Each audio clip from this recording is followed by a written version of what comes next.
Bismillahirrahmanirrahim. Alhamdulillahi rabbil alamin. Wa sallallahu wa sallam ala sayyidina Muhammad wa alihi wa sahbihi ajma'in. Allahumma arina al-haqqa haqqa warzuqna ittiba'ahu wa arina al-batila batila warzuqna ijtinabah. Allahumma la sahla illa ma ja'altahu sahla wa anta taj'alul hazna idha syi'ta sahla ya karim. Allahumma akrimna binuril faham wa akhrijna min dhulumatil waham. Waftah alaina futuhal arifin birahmatika ya arhamar rahimin. Qala sayyiduna al-imam al-syekh Yusuf an-Nabhani rahimahullah wa nafa'ana wal muslimina bi'ulumihi wa ulumi salihin amin. Al-faslul khamis, pasal yang kelima, fi sifati tibihi sallallahu alaihi wasallam wa tatayyubihi, di dalam menerangkan sifat parfumnya Nabi sallallahu alaihi wasallam dan berparfumnya Nabi sallallahu alaihi wasallam. An Anas bin Malik radhiyallahu taala anhu, diceritakan dari Sayyidina Anas radhiyallahu taala anhu, qala kana li Rasulillah sallallahu alaihi wasallam sukkatun yatatayyabu minha. Ada, yaitu bagi Nabi sallallahu alaihi wasallam, sukkatun, apa sukkah, yatatayyabu minha, yang berharum-haruman Nabi atau Rasul sallallahu alaihi wasallam, minha, dari sukkah. Apa sukkah itu? Wa makna sukkah tibun majmu'un min akhlatin, yaitu harum-haruman, majmu'un, yang berkumpul, yang dikumpulkan, min akhlatin, dari campuran. Jadi kalau sekarang orang Arab biasa menyebutnya mukhallat. Jadi ada yang mahal namanya mukhallat malaki, itu biasanya campuran antara oud, ambar, misik hitam. Jadi mukhallat ini memang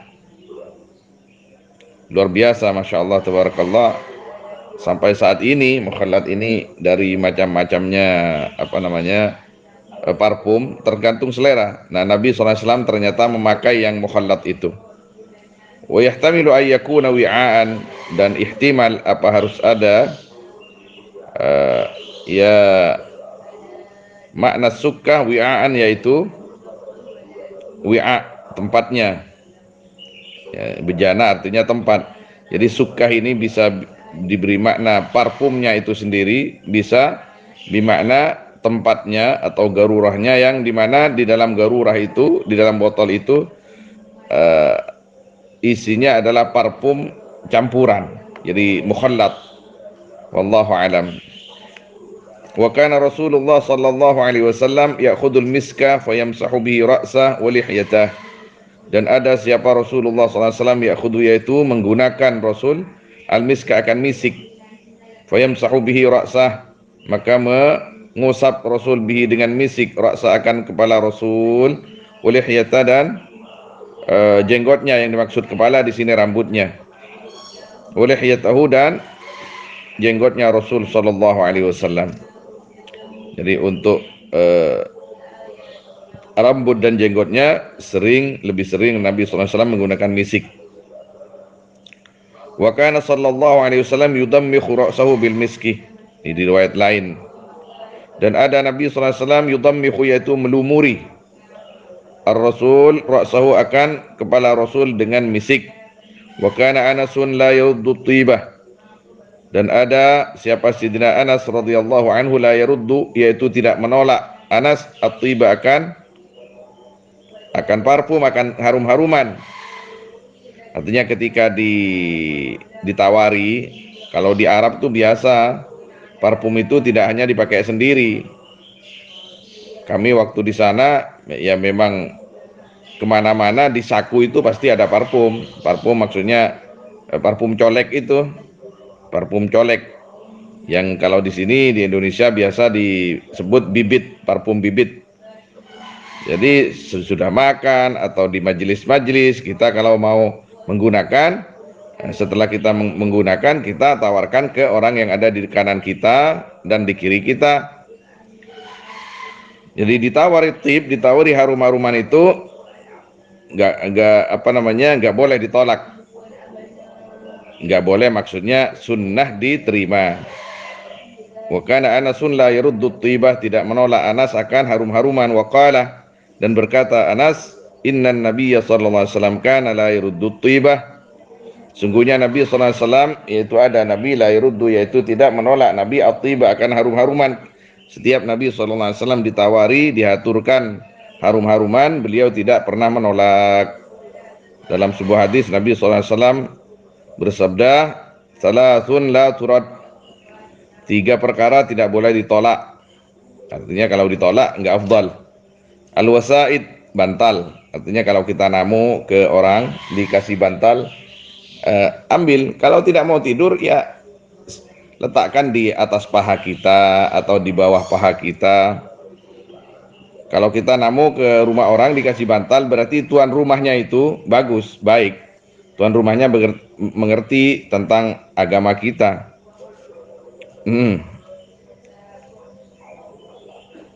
Jangan malah kalau dikasih bantal nanti gerutu. Ah, saya nggak mau tidur ke sini.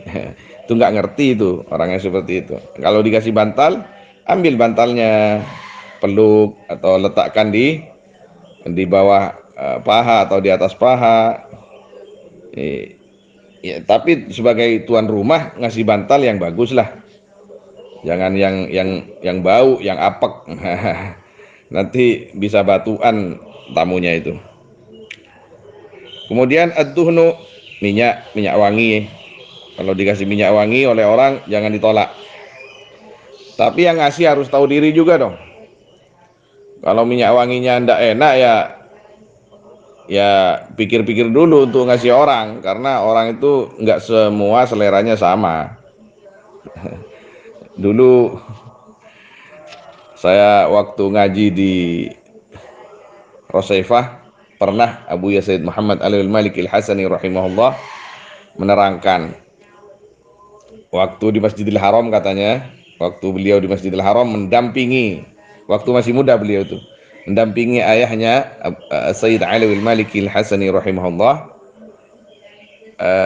itu ada orang yang ngasih parfum gitu, ngasih parfum colekan. Artinya biasanya tangan kita kalau dikasih itu, tangan kita kasih, tangan kita itu dilumuri oleh parfum mereka.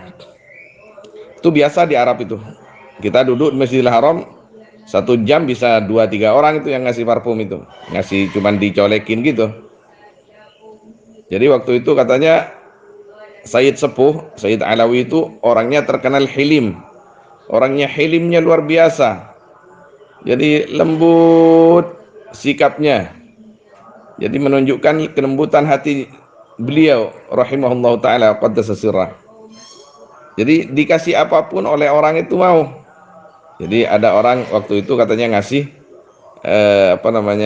parfum lah, orang Baduy mungkin. Orang Baduy itu memang berani ngasih itu. Dan parfumnya itu kata guru saya itu nggak enak dicium, aromanya nggak enak sama sekali. Jadi sesudah Sayyid Sepuh, sesudah Sayyid Alawi, orang itu mau memberikan ke Abu Yazid Muhammad. Abu Yazid Muhammad waktu muda itu, masih muda, masih remaja. Abu Yazid Muhammad nggak mau menjulurkan tangannya, nggak mau diparfumin gitu, nggak mau diparfumin. Setengah dipaksa oleh orang Baduy itu, Abu Yan tetap nggak mau. Akhirnya orang itu berganti ke orang yang sesudah Abuya itu. Ketika orang itu sudah jauh, Abuya itu ditegur oleh ayahandanya, oleh Sayyid Alawi. Muhammad, kenapa kamu nggak mau? An-Nabi SAW yaqul thalathun la turad. Ada 3 perkara yang tidak boleh ditolak. Abuya katanya waktu itu nggak nyaut, nggak jawab kepada ayahandanya. Tapi di dalam hatinya beliau berkata, itu bukan parfum katanya. Dalam hatinya beliau itu waktu pengajian itu bercerita beliau sambil tersenyum, itu bukan parfum tapi oli. karena karena nggak enak sama sekali aromanya itu. Ada memang parfum itu nggak enak. Jadi kalau mau ngasih yang enak-enak lah. Tapi waktu muda masih beliau, ya waktu cerita itu di pengajian, saya waktu muda dulu. Ayahnya sangat-sangat hilim, Abu Yazid Alawi itu, Said Sepuh itu. Nah, kemudian yang ketiga al-laban. Kalau dikasih susu kita jangan nolak. Sunnahnya jangan nolak. Tentunya kita yang anu lah. Kalau nggak mau diminum, ya nanti diminum nanti, bawa pulang saja. Nah, tentunya ngasih laban ya mikir juga ngasih susu itu susu apa yang pantas dikasih. Kalau sudah basi jangan dikasih orang dong, nanti sakit perut. Nah, wa an Abi Utsman Al-Hindi radhiyallahu an-Nahdi radhiyallahu taala anhu qala Rasulullah sallallahu alaihi wasallam idza utiya ahadukum raihan, apabila diberikan siapa salah seorang kalian ar-raihan akan harum-haruman fala yuruddah, maka tidak menolak, artinya maka tidak boleh menolak ahadhu akan raihan, fa innahu kharaja minal jannah, maka sungguhnya raihan yaitu keluar raihan dari surga. Subhanallah. Wa an Anas radhiyallahu taala anhu, dan nah, diriwayatkan dari Sayyidina Anas radhiyallahu taala anhu kana habbar rayahin, ada yaitu paling dicintainya harum-haruman ilahi kepada Nabi sallallahu alaihi wasallam al-fadhiyah. Apa fadhiyah? Apa fadhiyah itu? Wal fadhiyah zahrul hinna. Adapun al-fadhiyah yaitu bunga hinna, bunga pacar. Allah alam enggak seperti apa itu, enggak tahu saya. Mungkin dulu itu henna bisa dibuat parfum, sekarang nggak lihat saya di parfum itu, padahal saya ini termasuk premannya parfum. Tahu banyak tentang parfum itu. Di rumah waktu di Mekah itu, di kamar saya itu penuh dengan parfum, lemari saya. Bukan hanya saya yang menggunakan, tapi teman-teman kalau ke rumah itu semprot, colak-colek semua ya. Tapi nggak dibawa, cuman begitu aja. Jadi di rumah itu banyak parfum. Allah. Nah, wa kana Rasulullah sallallahu alaihi wasallam yu'jibuhu ar-rihut thayyibah. Dan ada siapa Rasulullah SAW yu'jibuhu, yaitu menyenangkan akan Rasul apa aroma yang nyaman, thayyibah yang nyaman, yang enak. Nah, wa kana, dan ada Nabi sallallahu alaihi wasallam yuhibbu at-thiba war raihatal hasanah, yaitu senang Nabi at-thiba akan harum-haruman, warraihatal hasanah, dan aroma yang nyaman, yang enak. Wasta'milu ma katsiran, jadi parfum yang enak lah, dan menggunakan Rasul huma akan keduanya, at-thib warraihatal hasanah, katsiran sering. Wa yahuddu alaihima, dan memotivasi, artinya mendorong Rasul alaihima atas keduanya, artinya tidak hanya memakai dirinya sendiri tapi orang lain disuruh. Wa yaqul, dan berkata Rasul sallallahu alaihi wasallam, hubbiba ilayya min dunyakum an-nisa, dibuat cinta kepadaku min dunyakum, dari dunia kalian, an-nisa apa? Wanita-wanita, artinya beristri. Nabi sallallahu alaihi wasallam istrinya banyak. Wa thibu, dan harum-haruman. Yang nomor 3 tidak disebut di sini. Wa ju'ilat qurratu aini fi shalah, dan dijadikan apa sejuknya mataku di dalam salat. Ini bukan nomor 3 ini kata ulama. Jadi ada 3 perkara yang aku dibuat senang kepada 3 perkara. Artinya dibuat senang di sini bukan berangkat dari dirinya sendiri, tapi Allah Subhanahu wa taala yang membuat senang kepada beliau sallallahu alaihi wasallam. 1, beristri. Beliau banyak istrinya. Dalam kitab sejarah itu jumlah istrinya beliau itu ada yang mengatakan 24, tapi yang dikumpuli itu hanya 11. Yang wafat, yang ada waktu beliau wafat 9. Jadi jumlahnya itu semua 24, ada yang mengatakan 25, tapi yang dikumpuli hanya 11. Jadi 23-nya atau 24-nya itu nggak sempat kumpul Nabi sallallahu alaihi wasallam. Karena banyak perempuan yang menawarkan diri kepada Nabi sallallahu alaihi wasallam, ada yang diterima, ada yang enggak. Kenapa Nabi sallallahu alaihi wasallam itu banyak istrinya? Itu liidhari syariah, khususan lin nisa, khususan fil ahkam syar'iyyah allati tata'allaqu bin nisa. Kenapa Nabi SAW istrinya banyak? Karena hukum kewanitaan atau hukum yang berkaitan dengan wanita supaya jelas, supaya wanita-wanita ini umatnya ngerti semua. Dan Nabi SAW tidak mungkin dalam kurun waktu hanya 23 tahun, khususnya di Madinah cuma 10 tahun, untuk menyampaikan itu semua kepada umat. Jadi istrinya banyak supaya para istri ini mengerti tentang keperluan wanita akan hukum syariat Islam. Jadi ya Sayyidah Aisyah utamanya itu banyak meriwayatkan hadis tentang hukum wanita dan kewanitaan. Terus istri-istri yang lain, Sayyidah Hafsah, Sayyidah Zainab, Sayyidah Safiyah, siapa namanya, Ummu Habibah dan yang lain, yakni Hindun dan yang lain. Jadi ini para istri meriwayatkan hadis-hadis Nabi SAW yang berkaitan dengan hukum wanita dan kewanitaan. Ini diantara hikmah kenapa Nabi SAW banyak istrinya. Dan alhamdulillah hukum yang berkaitan dengan wanita itu lengkap. Ya karena yang meriwayatkan paling banyak adalah para istri Nabi SAW. Jadi para ulama mengatakan seperti yang di syarahnya Syekh Lahji itu, yang nomor 3 ini apa? At-ta'am. Hubbiba ilayya min dunyakum thalathun. Yang pertama an-nisa, kedua harum-haruman, yang ketiga at-ta'am. Tapi at-ta'am ini Nabi SAW tidak gunakan kecuali dalam keadaan sangat perlu. Sangat perlu. Jadi Nabi SAW yang pertama an-nisa, itu istrinya Masya Allah, tabarakallah, itu banyak. Kemudian at-tib, senang Nabi. Tapi at-ta'am, nah, at-ta'am ini tidak tidak digunakan oleh Nabi SAW kecuali sangat berhajat. Nabi SAW sering puasa. Kalaupun makan berhenti sebelum kenyang. Nah, sallallahu alaihi wasallam. Wa ju'ilat qurratu 'aini fis shalah. Jadi harus hati-hati memaknai hadis seperti ini. Dan dijadikan sejuknya mataku dalam sholat. Paling senang Nabi SAW di dunia itu ketika sholat.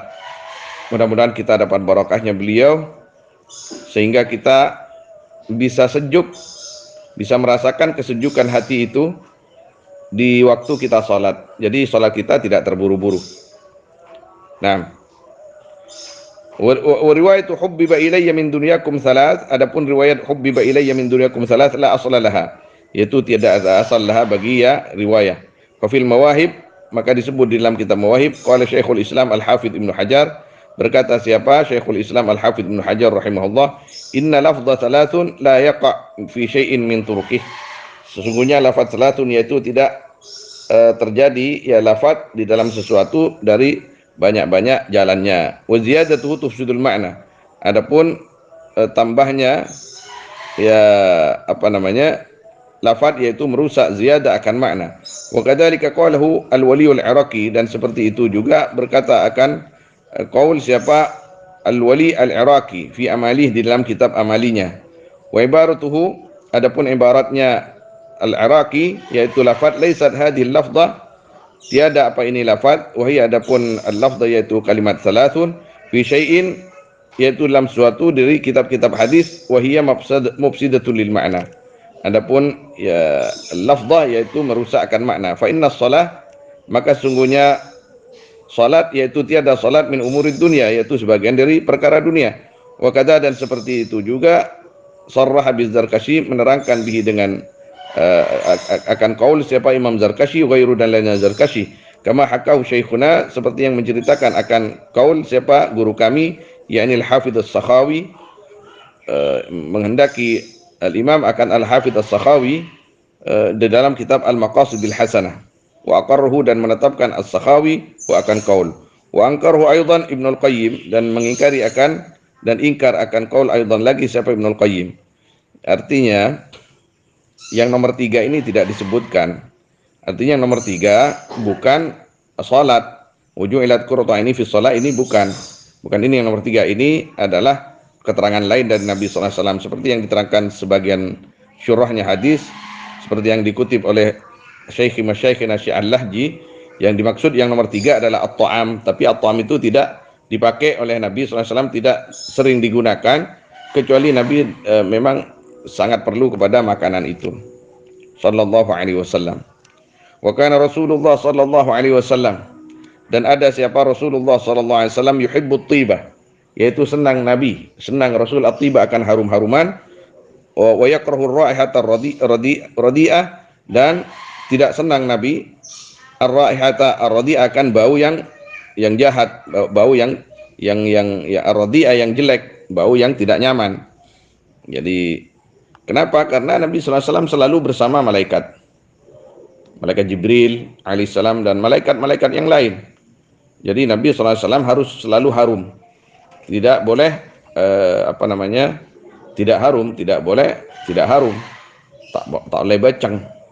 Karena Nabi sallallahu alaihi wasallam tak mungkin itu. Nabi sallallahu alaihi wasallam pastinya harum, jangankan pakai harum-haruman, pakai parfum, tidak pakai sekalipun beliau sudah harum. Kenapa masih pakai? Itu menjadi tasyrik kepada kita, menjadi syariat bahwa umatnya ini disunahkan selalu berharum-haruman.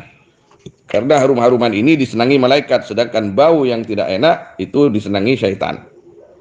Dan laki-laki dan perempuan itu tidak sama parfumnya. Kalau laki-laki seperti yang diterangkan dalam banyak riwayat oleh Nabi sallallahu alaihi wasallam, inna tibar rijal ma dhahara rihu wa khafiya launuh, wa tibun nisa ma dhahara launu wa khafiya rihu. Di antaranya itu seperti yang disebutkan oleh Al-Imam Al-Bazzar di dalam kitabnya itu. Dalam riwayat lain tibur rijal ma wujida rihu wa lam yadhhar launuh, wa inna tiban nisa ma dhahara launu wa lam yujad rihu. Artinya kalau laki-laki jangan pakailah, gampangnya kalau laki-laki jangan pakai parfum perempuan. Jangan pakai parfum perempuan. Kalau perempuan jangan pakai parfum laki-laki. Sekarang kan sudah ada itu. Ini apa cowok, ini for men, ini for woman. Nah, ini untuk perempuan. Ya, kalau laki-laki pakai parfumnya perempuan, apalagi naudzubillah laki-laki kok pakai bedaknya perempuan. Ini laki-laki apa ini seperti ini? Begitu juga perempuan, jangan pakai parfumnya laki-laki. Jangan pakai parfumnya laki-laki. Jangan pakai bajunya laki-laki. Ya tergantung daerahnya masing-masing lah seperti itu. Mana bi lake cek ni mabini, mana bi bini cek kayak melake. Dalam hadis-hadis Nabi sallallahu alaihi wasallam itu diterangkan Allah Subhanahu wa taala melaknat laki-laki yang ni mabini. Allah Subhanahu wa taala melaknat perempuan yang kayak melake. Kalau perempuan jangan berlagak seperti laki-laki. Kalau laki-laki jangan berlagak seperti perempuan. Dalam masalah parfum sekalipun Islam mengatur, dan itu sudah dicontohkan oleh baginda Nabi sallallahu alaihi wasallam seperti diuratkan oleh As-Sayyidah Aisyah radhiyallahu taala anha dan para sahabat yang lain yang menerangkan bahwa parfumnya Nabi sallallahu alaihi wasallam itu saja sudah mengatur kita. Artinya kalau laki-laki parfumnya jenisnya seperti ini, kalau perempuan jenisnya seperti ini. Jadi kembali kepada tabi'ah al-asliyah, karakter manusia yang asli. Kalau kita sama-sama mengikuti sunnah Nabi sallallahu alaihi wasallam, aman kita ini, nyaman kita ini, damai dan sejahtera. Dan keamanannya, kedamaiannya dan kesejahteranya bukan hanya di dunia, tapi fid dunya wal akhirah. Waffaqanallahu wa iyyakum lima yuhibbu wa yarda. Amin ya rabbal alamin. Wallahu a'lam. Sallallahu alaihi wasallam ala sayyidina Muhammad wa alihi wa sahbihi ajmain. Walhamdulillahi rabbil alamin.